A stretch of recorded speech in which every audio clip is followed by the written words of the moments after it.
All righty, welcome into the Gary Ayd Show here on The Cave, cavetalkradio.com, the Cave Talk Radio app. Sorry for the late start. Great to have you aboard. Gary Ayd, Rich, and Selmo should be along shortly. There he is. Little network connectivity issues earlier today, but that's all right. Let's get into it. Opening rant. Couple of things to address today. First and foremost, not a rant, a news-breaking item. About 30 minutes, 45 minutes or so before we went on the air today, we got the news from Shams Charania stepping out of his NBA bubble, doing some reporting on the NFL that DeMar Hamlin is off the breathing tube and talking to Buffalo teammates. So that is fantastic news out of the NFL. So we'll keep you posted on that. But that is the latest on the Hamlin situation. You can read about it at Cave Talk Radio on Facebook, which is where you can also live stream our show. We are there right now. And on YouTube Live, of course, but very active on that Facebook page. Check it out, and we'd be happy to have you join the conversation. All right, so there's that bit of breaking news. Now on to the opening rant, which is about the New York Yankees. Now, Brian Cashman has been about as synonymous with a job as anyone in pro sports has been over the last 2 decades and plus. I mean, he's been there forever. I basically don't remember a general manager other than Brian Cashman. I have vague memories of Stick Michael in my earliest years following sports. Remember, Brian Cashman joined the Yankees as the GM in like the mid to late 90s. I mean, like, we're talking close to 30 years ago. I'm 37, so I hardly remember the Yankees without Cashman. That's how long he's been there. He's an institution.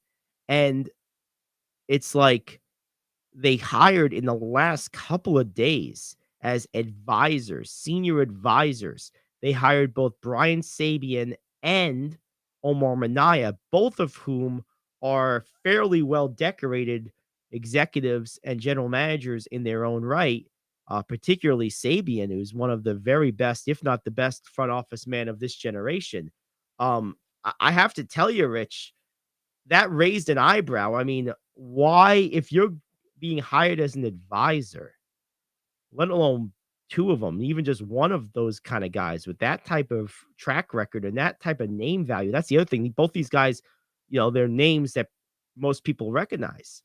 That has to, if you're Cashman, make you at least question, your job, because I mean, look, both of those guys are more than capable. And I think certainly in the case of Sabean, most would argue much better suited to Cashman's job than Cashman himself. Sabean, like I said, probably the best general manager of the last 20 or so years. Definitely one of the top 2 or 3, along with maybe Dombrowski and Epstein. I mean, the guy's great. And Minaya was pretty good too. He's particularly great at talent evaluation and scouting, Minaya. I have to tell you, this is the first time really in my life that I've looked at the Yankees front office and thought maybe it's not Cashman's job all that much longer.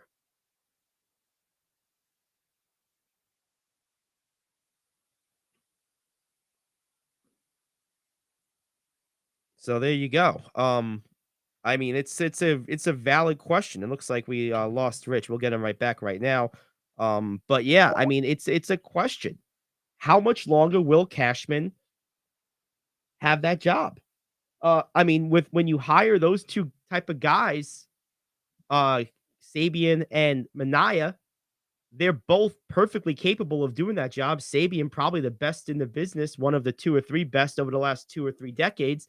I think it's almost 100% that he's a better executive than Cashman. If I'm Brian Cashman, I have to be thinking, are they here to revise me or are they here to take my job? I mean, and look, he hasn't gotten the job done in a huge way. I mean, he's not been awful, but like this team, like we've been talking about for a few years now, they're stale. They're boring. They're the same thing every year. They just had an interesting year because Judge had a historic season. That's obviously not going to happen every year by the nature of historic seasons. That's the definition, right? So, I mean, what do you make of this? Because I look at it and think, okay, they're advisors, quote unquote, but these guys are not your everyday dudes. I'm wondering if they're advisors who are on standby. That's what I think. At least one of them. I mean, And that was Sabian's the great. question I actually had for you. I like Sabian a lot. Yeah. How could you not? I think Minaya at this point probably doesn't want to do anything more than be an advisor, but I have nothing to back that up. Yeah. I mean, Minaya was always a great talent evaluator. Yes. He was always great at picking gems, picking kind of diamonds in the rough.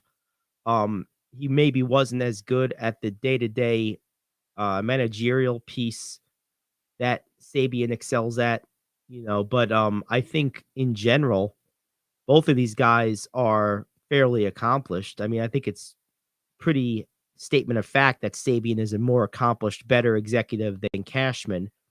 I think you can make the case that Cashman's probably a little bit better as an executive than Minaya, but they're probably close on aptitude. I mean, this is like you said, are they on standby, particularly Sabian? Yeah, but I think the duo Yeah. is perfect. Yep. I mean, if they did decide they wanted to move away from Cashman, you got the person there to do it. Yep. And you got a person advising him if that's the way they went with it. Because you never know with the Yankees sometimes. And they would have a person advising him who's stellar personnel wise. No, it's pretty amazing. It really is. I think ultimately it's a very interesting situation. And there we go. Good comment from Austin. Yankees suck. You know what? I agree. The hell with the Yankees. Yeah, they won 27 championships. Oh well. A lot of those championships happened before television was invented, right? So they don't count. Hey, if you didn't see them. That's right. They're a legend. They're not real. It's good that's stuff. it's the way most NBA historians That's right. Yep. It didn't really happen. There's no video. Real quick, your take on this Carlos Correa thing. The Mets say they're continuing work on a contract, and Boris is talking to other teams. I mean, look. Scott Boris is not the kind of guy who's going to sit around and wait. That's what I was just going to say. That's not his style. It's not really his job. So I understand that. I have no problem with that. I feel pretty good that the Mets will ultimately get him because, like, this is the second team now that this issue has arisen. So my expectation is that any other team Boris is likely to try to engage with, whether it's Minnesota, which is what I had heard, or maybe another ghost team, which I also read there were two teams potentially involved. Twins were named, one was unnamed.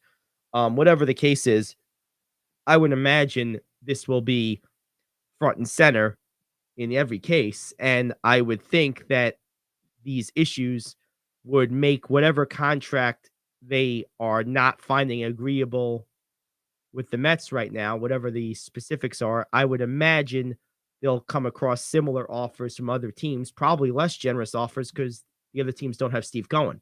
So my guess is that the Mets are still probably in a pretty good position here. But well, the medical stuff might be if it's changing the Mets' mind, other teams are going to look and go, "We're not offering that kind of deal." That's exactly what I'm saying. Exactly. So I think that the Mets will probably still offer a better deal, whatever the new deal ends up being that they're putting on the table, than other teams for that exact reason. Yeah. Yep. 100%. And Noah Vonleh traded to the Spurs, by the way. Yeah, from the Celtics. I didn't realize he was on the Celtics roster. I didn't know Noah Vonleh was still in the league. I didn't know that either. And the Spurs gave the Celtics a conditional second-round draft pick, which is like giving someone used coffee grounds. Used coffee grounds. A conditional second-round pick. They couldn't even pony up a real pick. That's so funny.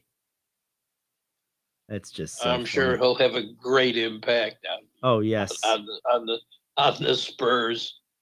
Absolutely not. They'll make up for so much stuff, though. Yes. Hey, I know another player on the Spurs now. Ooh. Noah Vonleh.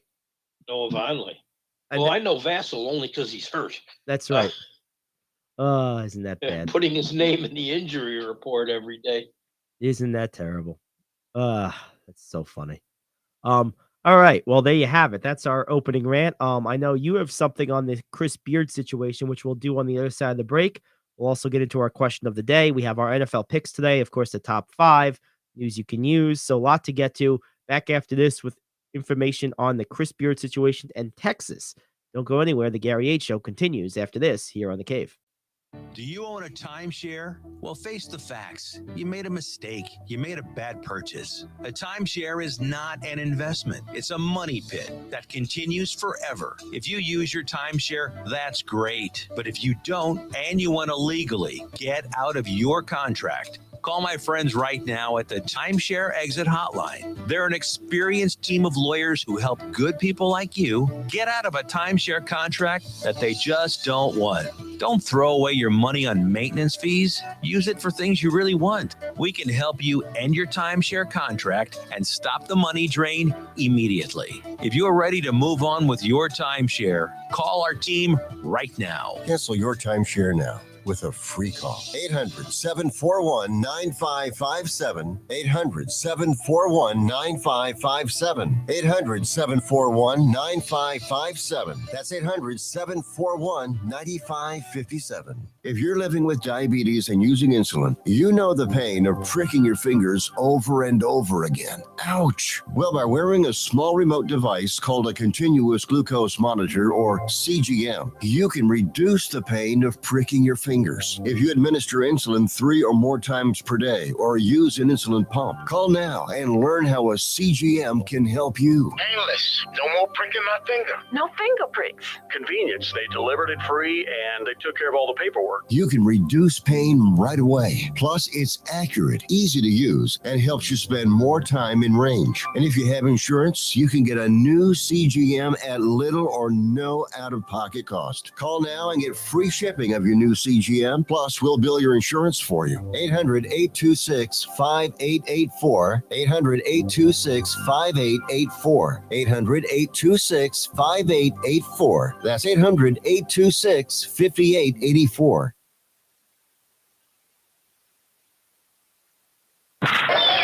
The NBA is looking to drop fans into the metaverse. I am KO, back in 1 minute with your sports question of the day. Do you own a timeshare? Well, face the facts. You made a mistake. You made a bad purchase. A timeshare is not an investment. It's a money pit that continues forever. If you use your timeshare, that's great. But if you don't and you want to legally get out of your contract, call my friends right now at the Timeshare Exit Hotline. They're an experienced team of lawyers who help good people like you get out of a timeshare contract that they just don't want. Don't throw away your money on maintenance fees. Use it for things you really want. We can help you end your timeshare contract and stop the money drain immediately. If you're ready to move on with your timeshare, call our team right now. Cancel your timeshare now with a free call. 800-953-0866. That's 800-953-0866.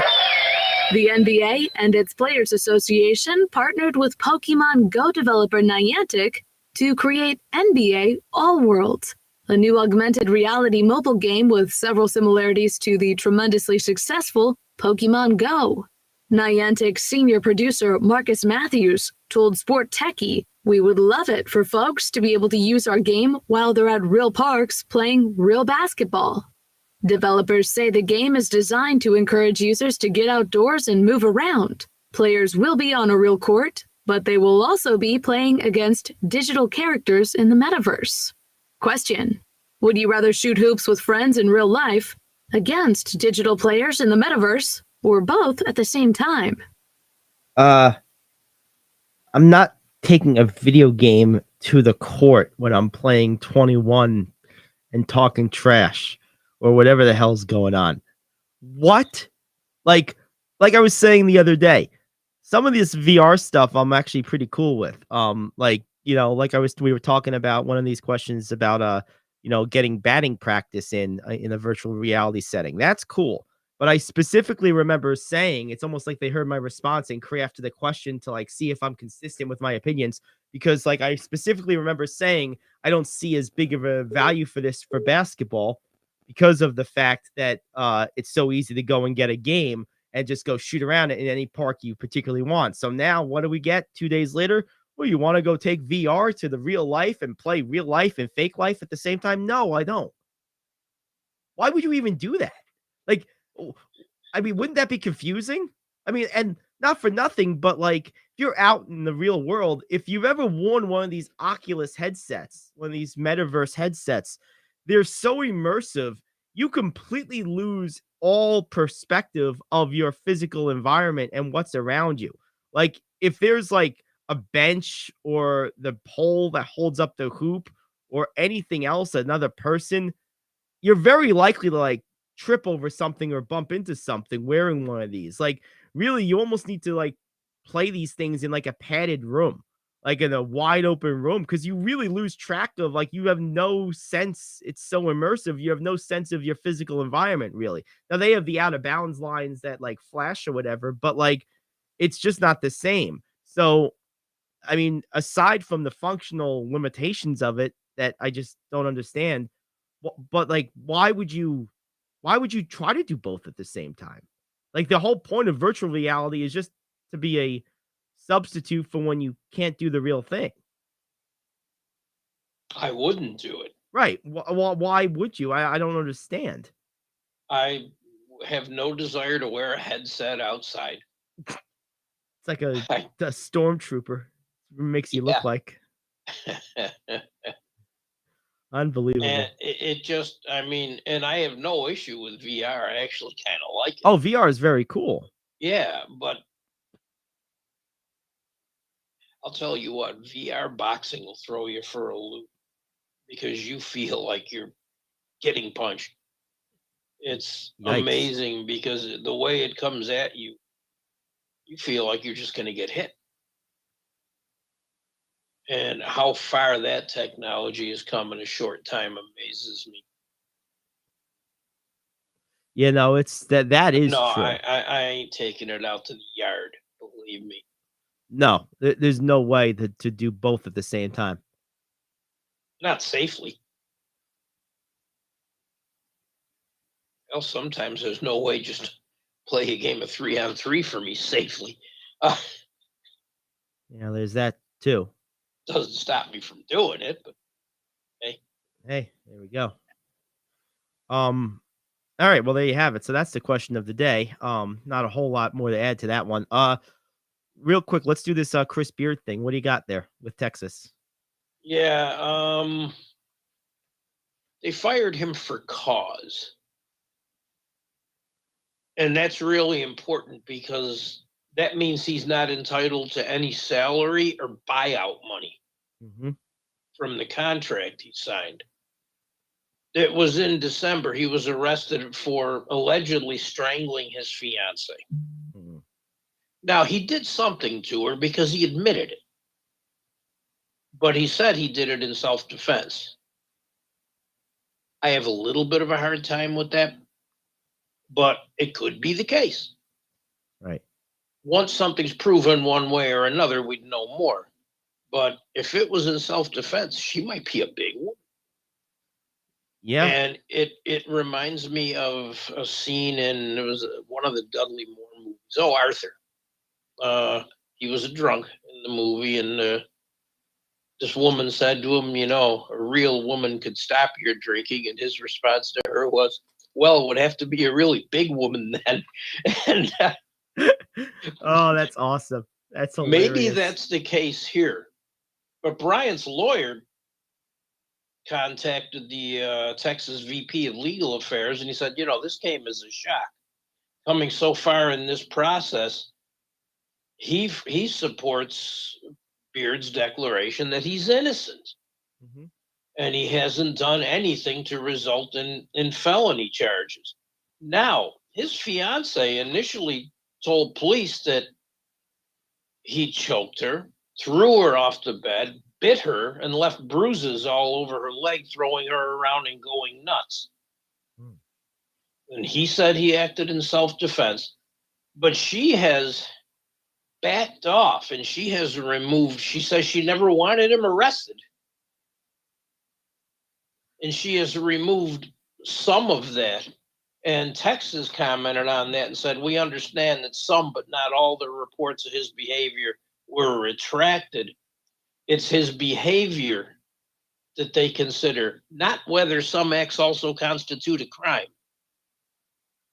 And that makes no sense to me. Well, again, it's the same thing because both are at this point alleged. It's either alleged behavior or an alleged, behavior that could rise to the level of criminal activity. But both are alleged. So Yeah. that's the problem I have with all these. And I feel like a broken record every time one of these comes up. But like it's just the right thing to do is to just not do anything until things are proven, because we've seen this play out both ways. We've seen it play out where an accusation is proven to be true, as is the case of, say, Donald Sterling, because that was you caught red-handed. Yeah. And then there's other times where we've seen it not to be the case, but the person still loses their job. So like, and there's no retribution or restitution is the word I was looking for, not retribution, restitution. So like, Yeah. To me, let's prove everything in a court of law. Right. And then the private sector can follow suit with what the legal sector dictates. Because if they prove him innocent, or if she further retracts, say, a week from now, because she's already retracted some. She did. Well, she did. The charge was on December 12th, and on December 23rd, she said it was never, she retracted some and said it was never my intent to have him arrested. But what I'm saying is, but then Texas responded in saying she retracted some, but not all, and it's the behavior, like the thing you were just reading. What I'm saying is now they fired him a couple days ago. What if she retracts the rest of it tomorrow? And it's too late. Right. That's what I'm saying. And that's what I mean. So now, it's just she doesn't want him prosecuted. She doesn't want him arrested. But again, it's just another case of people jumping the gun. That's what it is. And that's the problem. Did he do something stupid? Yes. Probably. Does it warrant a felony arrest?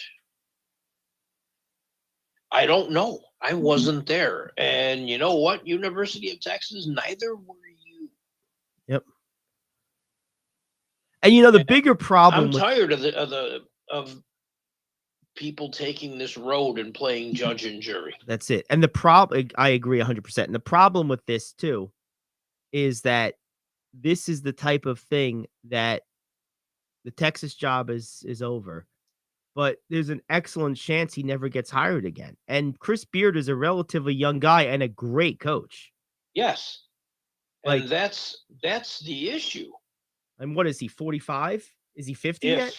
If he's not even 50. No. I mean, he's probably got, by his natural life, 15 to 20 years of coaching left in him. Most At likely. least some of these guys coach until into their 70s. Right. That's what I'm saying. So, and some like Jim Boeheim will never leave. You'll have to drag him out. That's his life. That's right. And this guy's he's not just your normal coach. This guy is an excellent coach. I mean, he's one of the better ones in college basketball. Texas got a bargain at 7 years for $5 million a year. Yep, they did.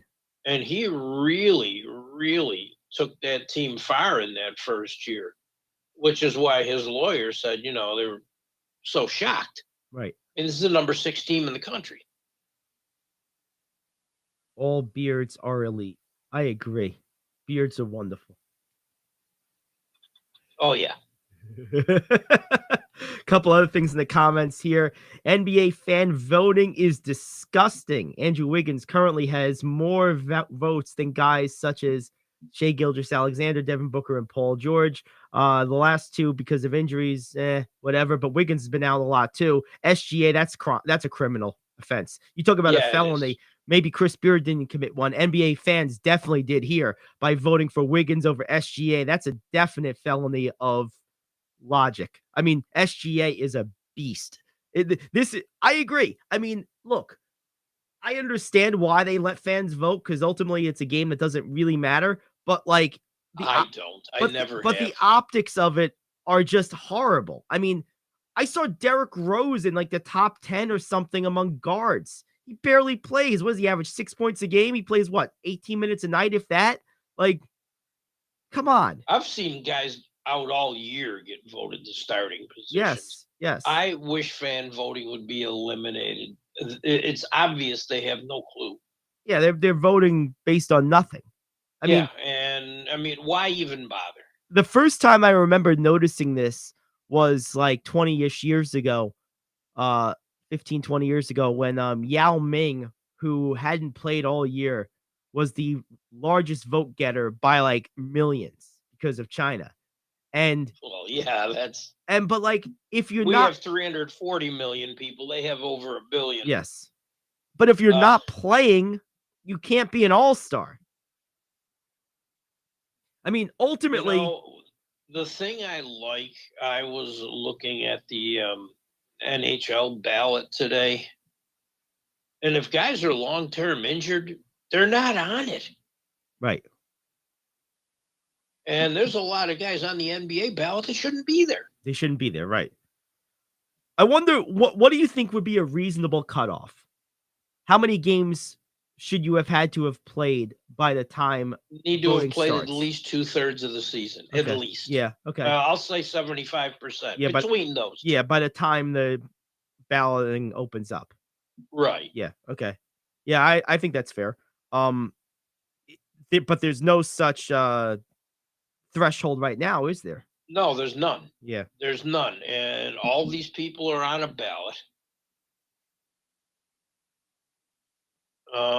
Gee, he's Wiggins has got more votes than Larry Markkinen too. Yep. Which one would you take? Yeah, I'll take marketing right now. Most accurate shooter. Yep. Best shooting numbers in the league, and another 49 last night doesn't hurt. There you go. Yeah. I've never liked fan voting because I've always been of the camp that they don't have a clue. Yeah, it's true. Well, there you have it. All right. Well, let's take our next break. We'll come back. We'll do the top 5. We still have our NFL picks to get to for the last week of the season. And of course, we have news you can use and some NBA to talk about as well. A lot of games tonight, a couple of really good ones as well. That's what's on tap for hour 2. Back after this with the top 5, top of the hour, Gary Ayd Show here on The Cave.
Oh, hour 2.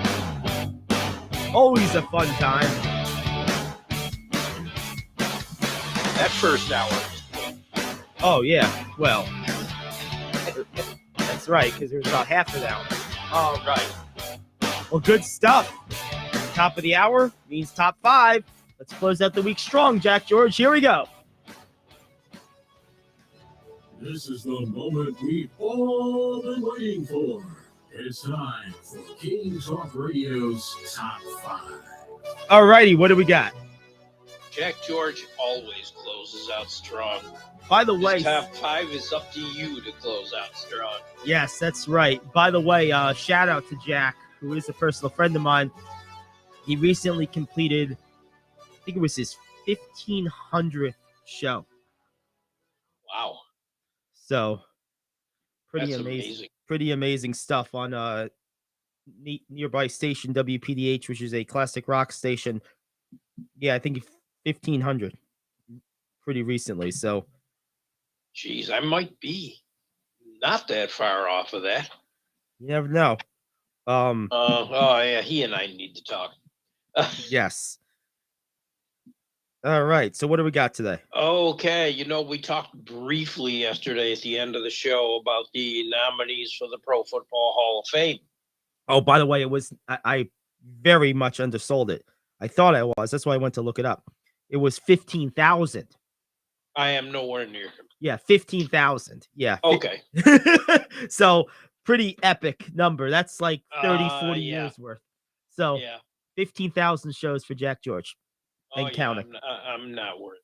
Okay. Okay. Thank you for clarifying. Got a couple years to go on that one for me too.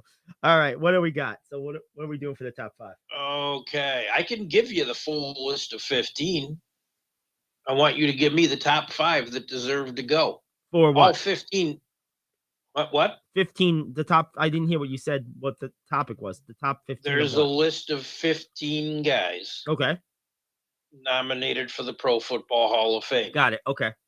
Every year, you usually get between 5 and 7, not Yes. counting the additional add-ons, the builders, the veterans. Yep. All that stuff. Yep. Out of these 15, if you want me to tell you them, I will. Yeah. Let's do that. Okay. Why don't we? We'll put up a list.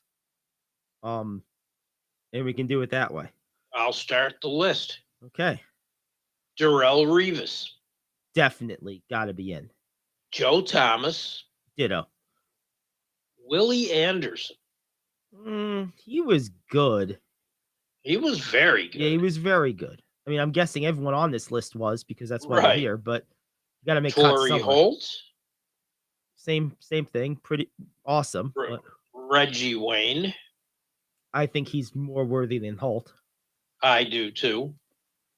Andre Johnson. I think he's probably more worthy than either of the first two receivers. It's tough to say no. Jared Allen. Yes. Monster pass rusher.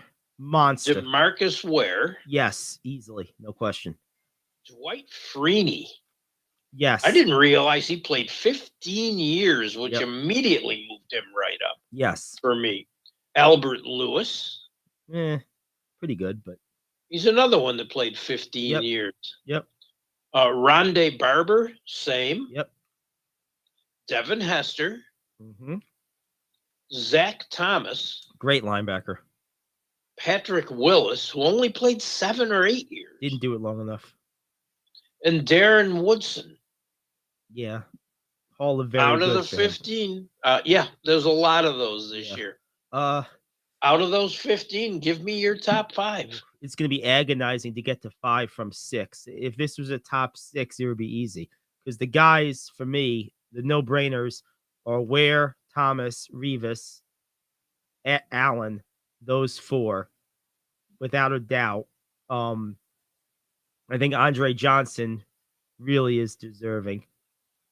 And then run through those names one more time for me. See, for me, Dwight Freeney was the one I couldn't leave out. Freeney's a tough one. Yeah, he was the 6th one I couldn't leave out.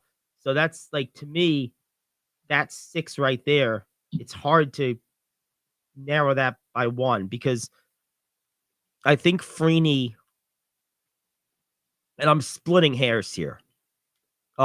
because I have to. I think Freeney benefited, and thus his numbers benefited from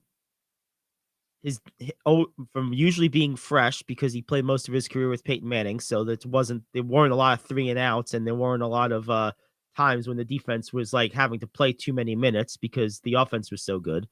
And the second thing is people forget this, but Robert Mathis, who played on the other side of the line of Freeney, was almost as good as Dwight himself. So again, he didn't face as many double teams as a player, an edge rusher of his caliber generally would because of the presence of Mathis. So he also made Pro Bowls as a member of the Chargers, the Cardinals. Yeah, in the later parts of his career, yes. But again, in splitting hairs, I thought Jared Allen put up similar production levels with less things going in his favor for more mediocre Minnesota teams. And if I had to choose between the two of them, which is what I have to do here to narrow it down to 5, I have to go with Jared Allen. See, I'm exactly the opposite. I give Freeney 15 great years. And I watched him a lot because he was in the same division. Yep. And I saw him doubled a lot because I saw a lot of instances where not one person could handle him. Well, yeah, he was not I think he made Mathis even better. Yeah, they were reciprocal to one another. They were certainly, like I said, I would put all 6 in, but. Well, and the Hall of Fame normally does. Right. But the guys that are no-brainers are Thomas, Revis, and Ware. Those 3 to me are like first ballot type of like no-brainers. DeMarcus Ware was as good of an outside linebacker as there was in the NFL over the last 30 years. And those are my first 3. Yeah. I think next on my list is probably Andre Johnson. He was up last year and missed, and I thought he deserved to be there. Of the 3 receivers, I think he was the best of the 3 between him, Wayne, and Holt. Right, and I don't think they'll take more than 2. I don't even know if they'll take 1. Yeah, I mean, yeah. I think Wayne and him are both worthy. I think Holt, Albert Lewis, and Willie Anderson all come up just short for me. I think Patrick Willis may have been as good, if not a better player than DeMarcus Ware. But to me, when I'm making these choices, I'm sorry, longevity matters. And 6 or 7 Ware did years, it for 11 years. Yep. Willis did it for 7. And even 11 is on the shorter end, but it's, at least a decade, which I think to me is kind of my arbitrary sort of benchmark in my mind. I agree. A lot of these guys did it for longer. You were mentioning Freeney and others, 14, 15 years. Freeney had a 15-year career. Joe Thomas only played 10 years, but they count in dog years because he played in the dog pound when they were the pounds. So like they had 2 and 4 seasons. He was a wall. I mean, he literally was. Yeah. From the time he got drafted to the time he retired, he was the best player in the league at his position. That whole time. A no-brainer. An all-time. When you talk about the greatest offensive lineman of all time, his name needs to be in there. You could talk with Munoz, Dwight Stevenson, anyone you want to throw out there, Willie Roaf, whatever, Bruce Matthews, whatever name you want to use. This guy's as good as anybody. Was an absolute And if you're stud. the best at your position through your career, that's the definition of a Hall of Fame. Yes. I mean, he was the best in the league at his position. Walter Jones, you name it. He's on par with any of those guys. So we agree with the top 4. The only place we differ is 5. Yeah, and I'm splitting hairs because you have Jared Allen. I have Dwight Freeney. Now, if it was a 6, Jared Allen would be my 6th. Right, and same with Freeney for me. Honestly, of this list, there's 7 guys I want to put in. I want to put in the 3 we mentioned: Thomas, Revis, and Ware. Yep. I want to put in Andre Johnson. I want to put in Reggie Wayne, Freeney, and Allen. Those are the guys to me on this list. The guy that pains me to leave off is Zach Thomas. Zach Thomas was awesome. He was a really, really good middle linebacker. The problem is, he was. middle linebackers are one of those positions. There's a lot of guys who are kind of really good, and it's hard Right. to include a lot of them. So he might See, I'm that way with Darren Woodson, Mhm. and I know he's been up before, Yep. but he had 12 great years. Yeah, he was a great player for the Cowboys. He was. Yeah, it's hard. It really is. But they might get 7 this year. Yeah, I mean, yeah, and nice little bit of tidbit here. Joe Thomas didn't miss one snap of his entire career. Yeah, Yep. that's why he was first on my list. Phil is telling us by text that he believes Patrick Willis has to get in, dominant from day one. I hear you. You didn't do it long enough for me. There's a cutoff for me. 7 years is tough. Short and really great is. doesn't do it for me. I need long and great. I do. I agree. I agree, and I thought Patrick Willis was the best when he played. Yep, he was. He was a monster. And I'm a Mhm. Niners fan. He was one of my favorite players, but ultimately, I think he just didn't do it long enough. Yeah. But I love DeMarcus Ware, definitely. Ware, Thomas, Revis, no brainers to me. I think Andre Johnson and Jaron Allen, that would be my order of entry, with the next couple of runners up being Dwight Freeney, Reggie Wayne, and Zach Thomas, if I was going to round this out to 8. I haven't seen a year where they've picked 8 No. right off the list, because they're going to pare this list down to 9, I know. Yeah, I think if I was going to guesstimate what the NFL will do, this is what I think will happen. I think the 3 we mentioned will get in. Yeah. Thomas, Ware, and Revis. I think Patrick Willis will get in. You do? I do. And I think... Even though you didn't choose him. Correct. This is what I think is going to happen. Okay. And I think they may put in one of the receivers, but I don't really have a great feel for which. I think I do think those 3 will get in for sure. And I just have a feeling they're going to put in Patrick Willis. So, and a receiver. So I think they'll put in 5. I think they'll put in 6. Yeah, maybe Freeney. They'll probably put in Freeney too. Only because it's what they've done. Yeah, they'll probably put in more Freeney. often than not. Yep.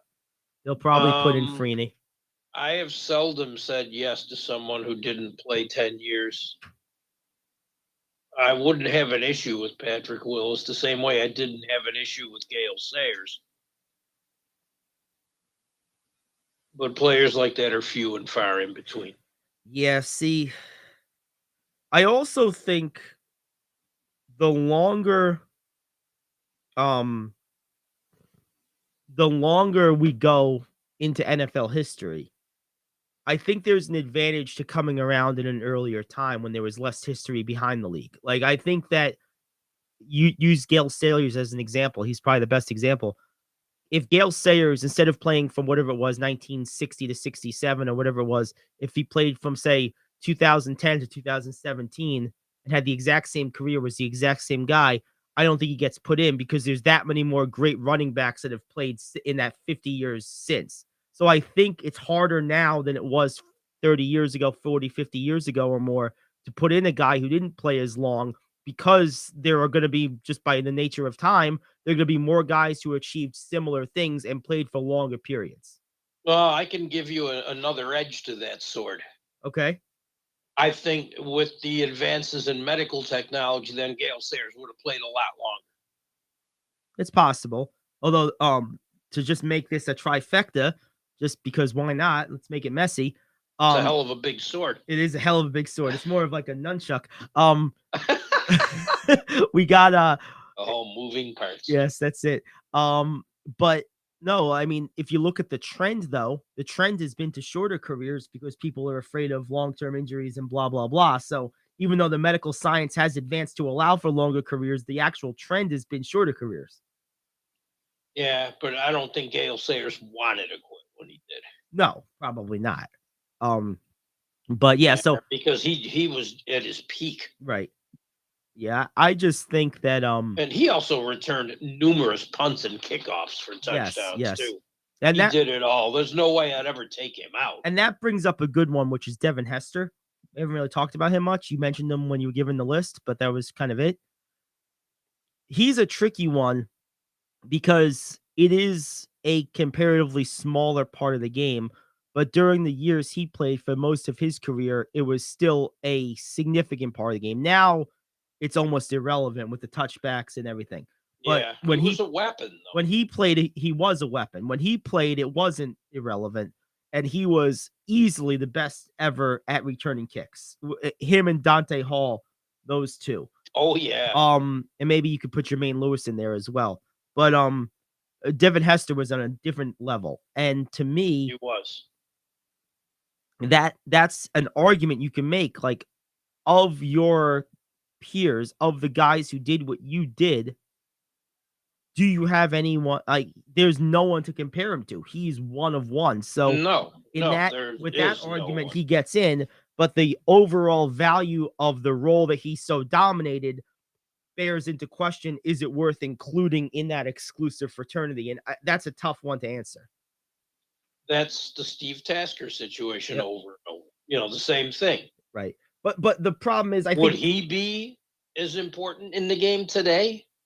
Actually, I think his value would hold up better than Hester's. Well, he also played on punt blocks and field goal block teams too. That's why when I think of Tasker, I think of special teams dirty work.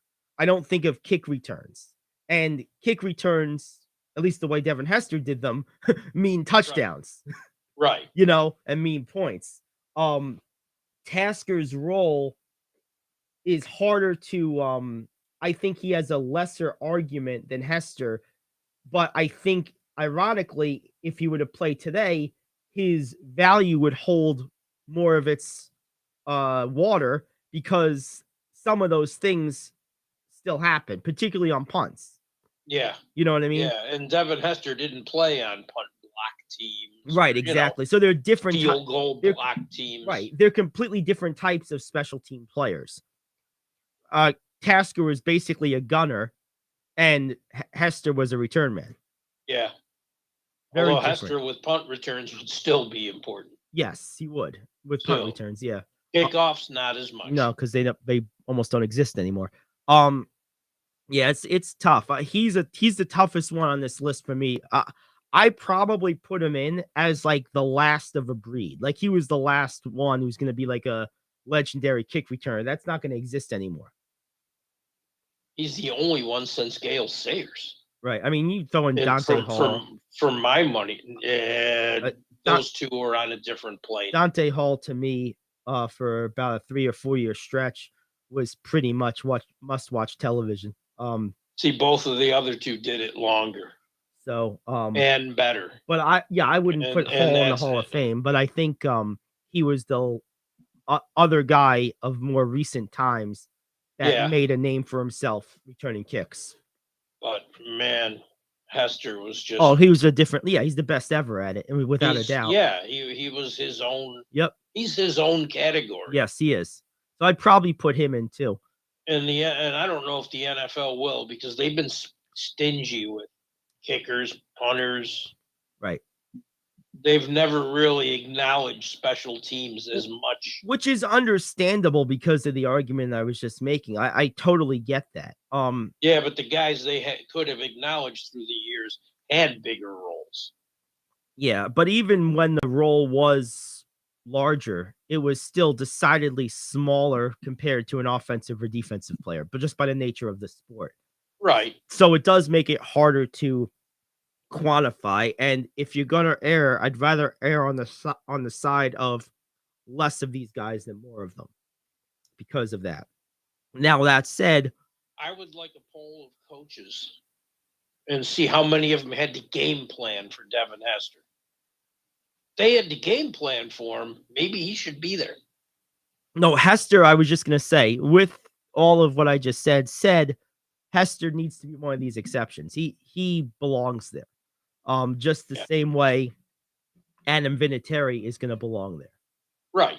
You know, right. There's like maybe same reason Ray Guy is there. Right. Maybe Jason Elam doesn't belong there, but Gary Anderson does. Adam Vinatieri does. Morton Anderson does. Maybe Ryan Longwell doesn't. Right. These all were great kickers, but although with a name like Longwell, he should. That's true. We've gone way over here, man. We sure have. This is a good top 5, though. This is a great top 5. Yeah, this was fun. So yeah, in the end, I'm just gonna wrap this up. So my final top 5 was Revis, Thomas, Ware, Andre Johnson, and Jared Allen. If I extended it out, the guys I would like to put in overall are those 5: Dwight Freeney, Reggie Wayne, Zach Thomas, and Devin Hester. So 9 altogether. What I think the NFL is going to do is I believe they're going to put in the 3 I mentioned, Ware, Thomas, and Revis, as well as one of the receivers, Freeney, and I think Patrick Willis. That's who I think they're going to put in. So that wraps it up. Oh, there you have it. There we go. Let's take a break. We'll come back.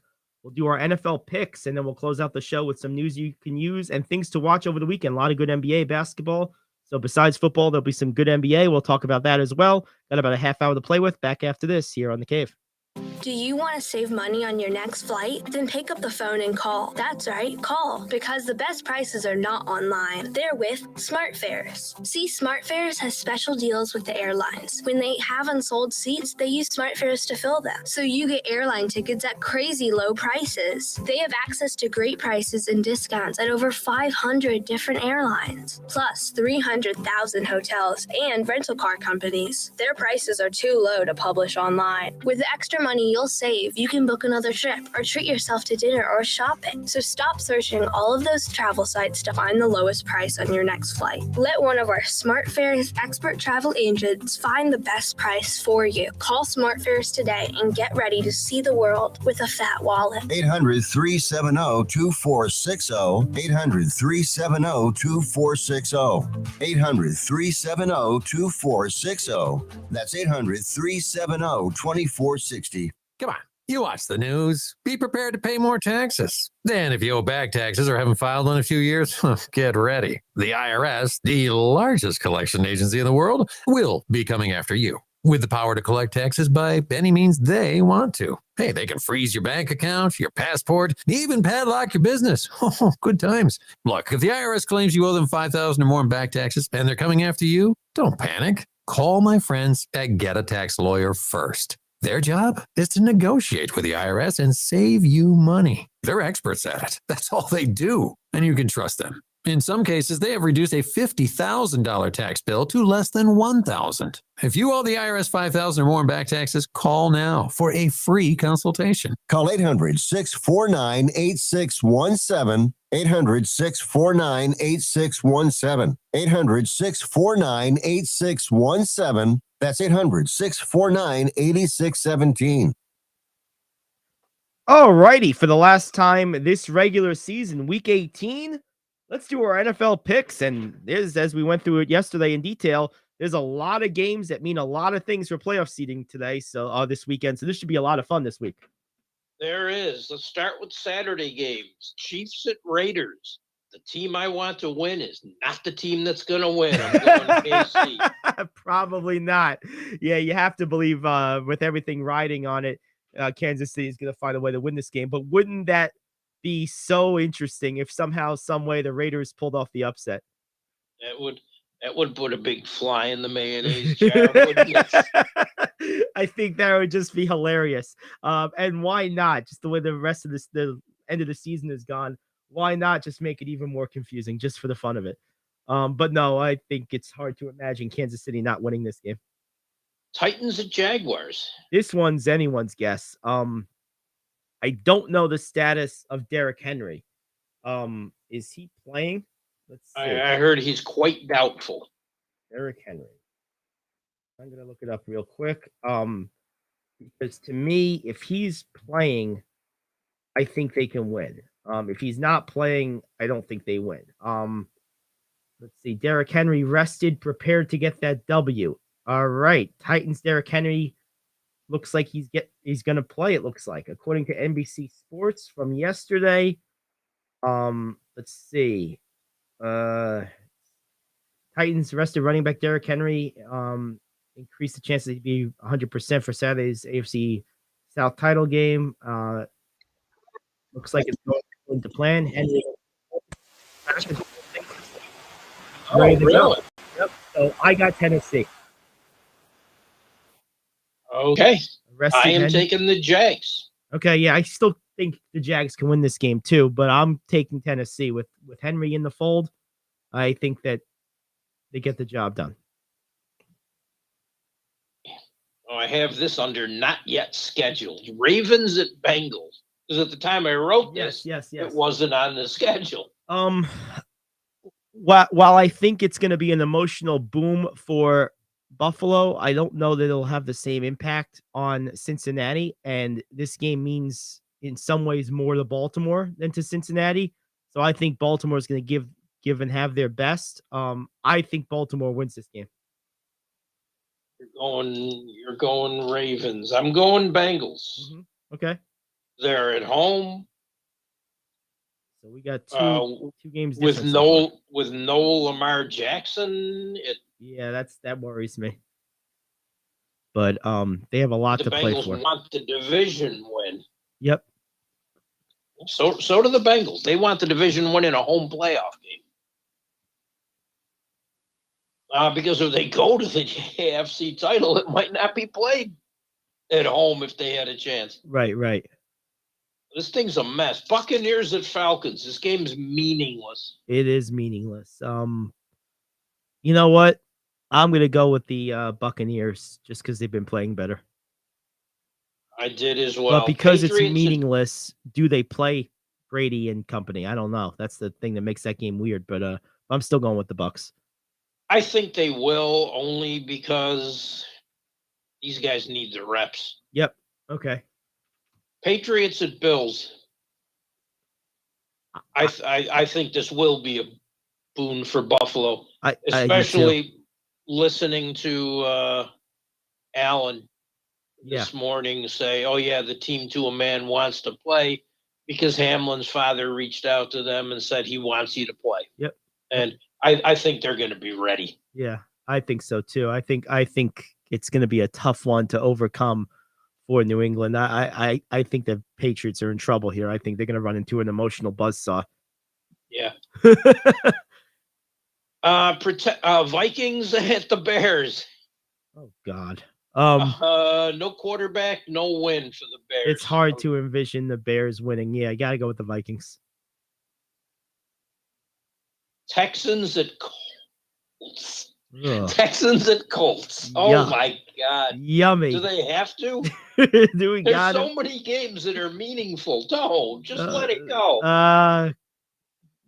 Colts, because they're home. Why not? Yeah, neither are good. Jets at Dolphins. Do the Jets have enough gravitas to knock the Dolphins out of the playoffs? Well, they say gravitas grows with age. And if that's true, they should have plenty of it because they got 60-year-old Joe Flacco starting this week. So if there's a truth to that saying, that they got gravitas all over the place. That said, it's Joe Flacco at 60. You know what? I think the Jets do win. They had their best passing game of the season under Joe Flacco. And I think they win. And Flacco gets one for the Gipper because he's the Gipper. I agree. And I took them only because I want to see the Dolphins and their terrible fans out. Yeah, the Jets if pull the it off. Patriots and Dolphins lose, Steelers just got to beat the Browns. Speaking of Steelers, Browns. No way they're losing to the Browns with a potential playoff situation on the line. No way. Steelers win that one. I'm with you on that. I'll be on the side of history and franchise strength Yeah.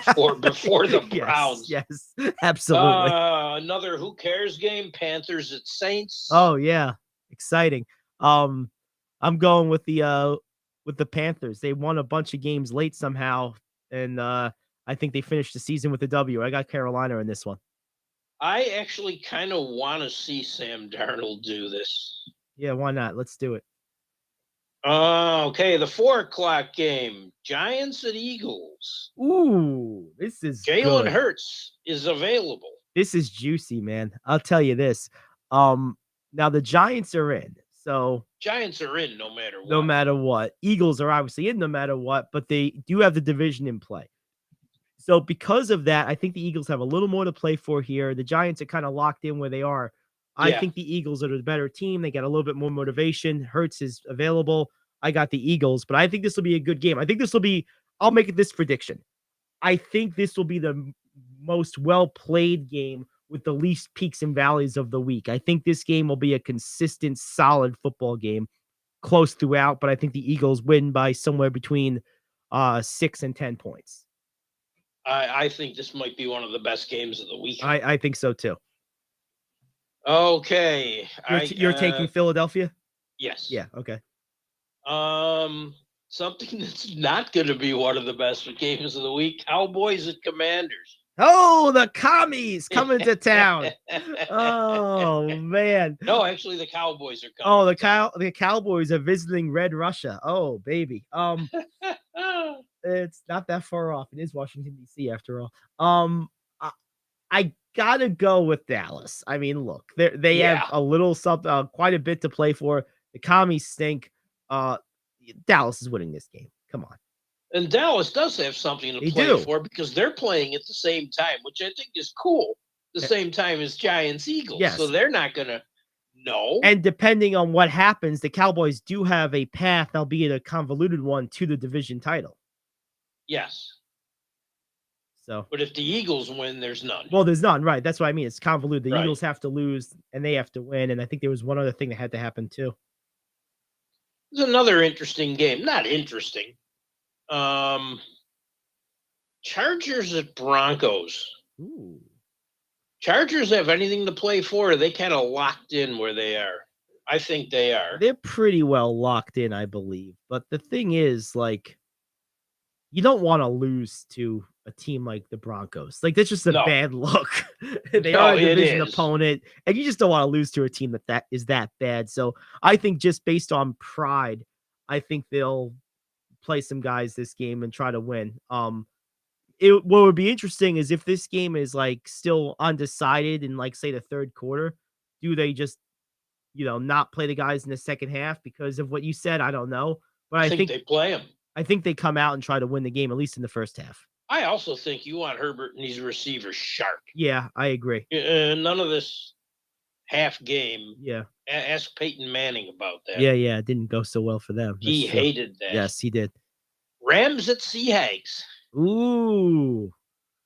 You know what? The Rams have played decidedly better under Baker Mayfield. I got the Rams in this one to be spoiler. I know the Seahawks still have some kind of little something to play for. I think the Rams have to win. They have to win, and I don't think they do. I think the Rams put them out of their misery. I think they end their season.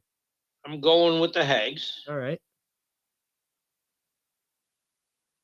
Last 4:00 game, Cardinals at 49ers. I don't even have to tell you. I mean, this is a disaster for the Cardinals. I mean, the Niners have something to play for. They're 5, 10, 20 times better. Yeah, Niners win this game. Yeah. And the last game of the season, the Sunday night game. Mm-hmm. Lions at Packers. Packers win and they're in. They've been Lions win and Seattle has to lose. Yep, which I'm predicting they do. I got the Packers winning. I do too. Aaron Rodgers. They're the better team. They're the better team. Aaron Rodgers with the playoffs in his grasp, fully in his own control. He's not giving up that opportunity, least of which to Detroit. Detroit's not winning this game. Packers win and get in the playoffs. And by the way, assuming that happens, this is going to be somewhere near the top of Aaron Rodgers' career accomplishment list because he's going to have taken a Packers team to the playoffs that really is not a playoff team. I mean, this team is not good. No, They're really they're not. So the fact that they're going to have a plus record if they win this game and make the playoffs is a real credit to Aaron Rodgers, who pushing 40 is still capable of dragging a otherwise blah team to a contending slot. That's pretty impressive. Question for you. The Jets claim they haven't done its job and want to continue developing Zach Wilson. What's your take? I'm serious. No, I know you're serious. That's why I'm laughing. That's what's funny, is they mean business. Guys, he sucks. Cut your losses. He's trash. Dog doo-doo. Got me? Like, don't develop him.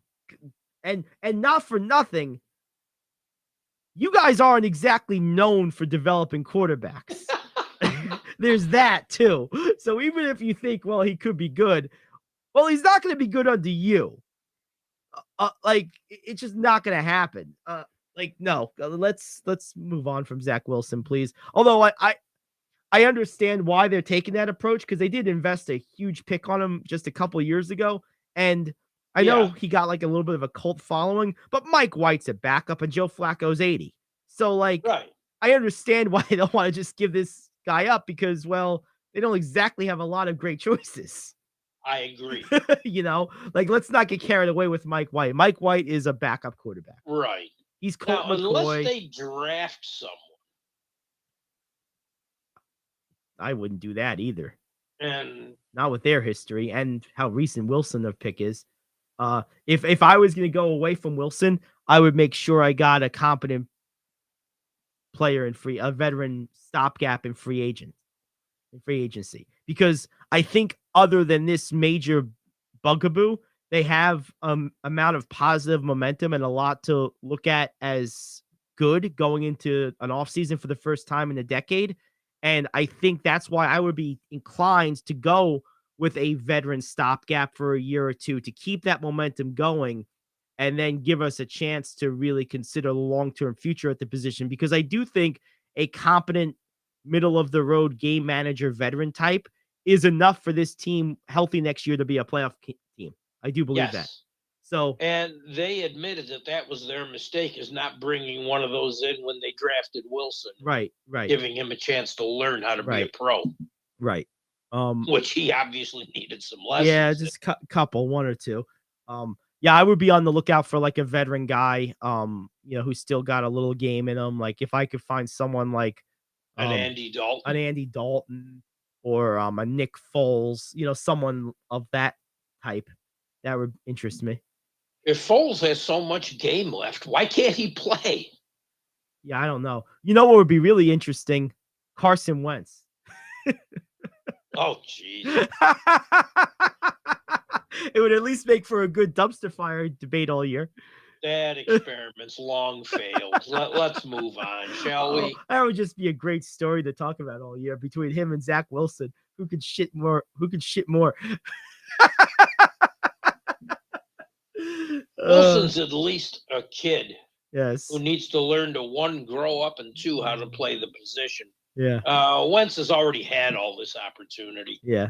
No, I don't want to see him get another one. I'm only joking, but I would like to see it from a storyline standpoint. It'd be funny. But yeah, I definitely don't think that's a good personnel decision. I don't want to be talking about that all next year. That would be hilarious. That'd be awesome Please to me. put the shit show to rest. No. Shit show sells. Love shit shows. There we go. All right. Well, that's good. Then I won't even mention the Clippers. Oh God, what a disaster that was yesterday. We could talk about that. NBA, apologize to America. Now, that was a crap fest. I think Kawhi and Paul George need to apologize to America. Both played. I think both games sucked. Yeah, they both were horrible. But what did those two combine for? 2 points?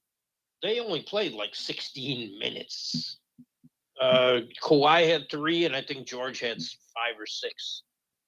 Lou didn't even play most of the guys in the second half because he just figured, why not? It's a foregone conclusion. Why? Yeah, that was such a mess. I mean, they got absolutely slaughtered. Both games were just terrible. You know what's interesting, though? Like we always talk about when there's a crazy comeback, as was the case the other night with Milwaukee, who ended up hanging on anyway. But when you lose by 30, you still think of it as a blowout. But when you're down by 20 or 30, it doesn't seem like you're down by that much anymore because of the way the game is played. So it's almost interesting. Like when I look at a 30-point loss, I sometimes think, well, they just didn't have that 2-minute stretch where they hit 5 threes in a row. Well, the fact that it was 30, like late first half. Yeah, that's a little. That game was like 79-41. That's a little much. This is over. Yep, game set match. All right, let's take a break. We'll get more into the NBA because we do have some games to watch tonight and tomorrow. And then, of course, we have some news you can use to wrap it up. We'll be back after this to close out the show. 10 minutes or so to play with the Gary Ayd Show here on The Cave. Are you like me? You have health insurance, but you don't have dental insurance. Do you need to get to the dentist right away? Maybe you need an implant or some other major service. Well, I found a dental insurance plan that's just right for you. It's called Spirit Dental. Spirit Dental offers a $100 lifetime deductible, a huge network of dentists. And here's the best part. There's no waiting periods. Yeah, that means you can call right now and have real dental insurance for you and your family tomorrow and get that immediate coverage you want. Spirit Dental has plans for just a few dollars a day, up to $5,000 annual maximum, and coverage for implants. Whatever age you are, the dental insurance you need is a free phone call away. Now don't wait, and be sure to ask about Spirit's vision plan. Here's the number: 800-631-9229. 800-631-9229. That's 800-631-9229. Hey friend, life happens and you need money. What do? You call the special toll-free number we're about to give you. We will send you a link to your phone with details on how you can loan up to $5,000. Couldn't you use $5,000 to pay for your rent, pay grocery bills, get your car repaired, or whatever you need? It's up to you. We don't care. We're just here to lend you the money.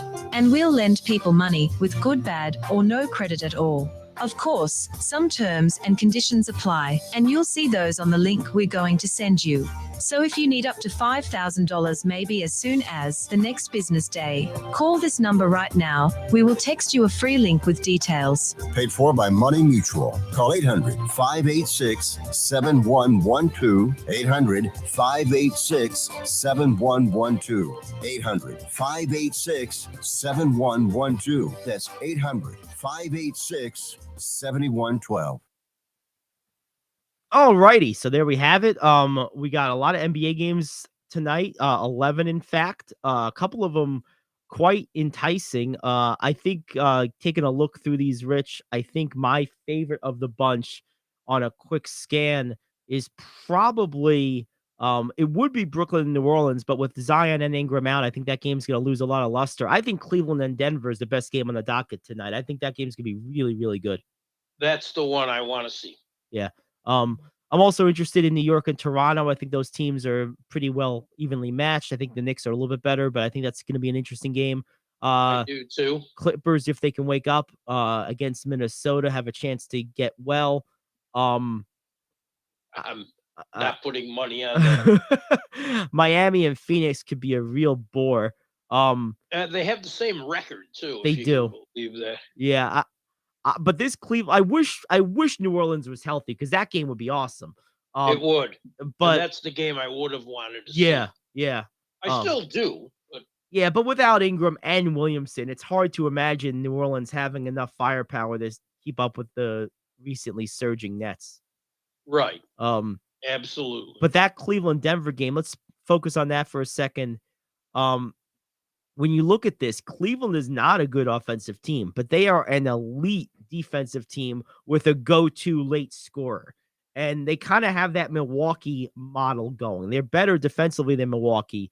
Obviously, Milwaukee has the better individual player, but they have that same model in that they keep games relatively close with a decent defense. Don't have a great offense, but they have a great end-of-game closer who can get buckets at will in big spots, and that's a recipe for success. That's why they're 11 over 500 right now. Yes. Denver, agreed. More of an efficient offense, more of a traditional West Coast offense, if you will, more wide open. They shoot much higher percentages, especially from 3, but they don't play as good of a defensive game. And Jokic, as great as he is not like the go-to end of game scorer. Throw him a ball with 2 seconds to go. That Mitchell is. Mitchell is one of, if not the very best in those situations in the whole league right now, at least this season at this moment. Agreed. So could be an interesting game. Agreed. Should be a good game. Who do you got in that one? I'm gonna ride Cleveland. Okay, that's reasonable. And Denver's coming off a game. So yeah, I went back and forth on this one, the back-to-back thing. I considered that as well, but I'm gonna go with Denver at home. I think their shooting will put them up enough late to negate some of the Mitchell magic. So I'm going to go there. And now that Mobley's back, I think that helps. Yep. Last game I want to spend a little time on is the other local game, the Knicks and the Raptors. Barrett still kind of questionable, but everyone else is back and rolling. Brunson's been playing great. Yes, the Raptors' wings could get off. They could. That's the thing in this game. They could go off tonight, especially without Barrett there. Yes. But I think the Knicks are a better team. How does Toronto contend with Julius Randle around the paint? They got nothing. They don't. Their best option is to either have Siakam. Or Barnes. Yeah. Bang with it. Yeah, I think Siakam, and maybe you try to play a little bit of like a positional denial type of thing where you don't allow him to walk you down anywhere near that like mid-range, like elbow and in area, because once he's in there, he goes to triple threat or high post or pivot. You're at his mercy. If you can keep him sort of a little bit beyond that elbow more often, I think you give yourself a better chance if you're Toronto. Agreed. Do I have time for a couple of news you can use items? We do. We got like 8 minutes. I just wanted to break these things down. What do we got? Okay. Oh, no problem. Joe Buck made a statement. Mm-hmm. And he said the NFL told the network, which ESPN agrees, that players had 5 minutes to warm up following Damar Hamlin's injury. Mm-hmm. The NFL is vehemently denying it. Yep. I know people have differing opinions on Joe Buck. Mm-hmm. Some people really like him. Yep. I have no problem with him at all. Mm-hmm.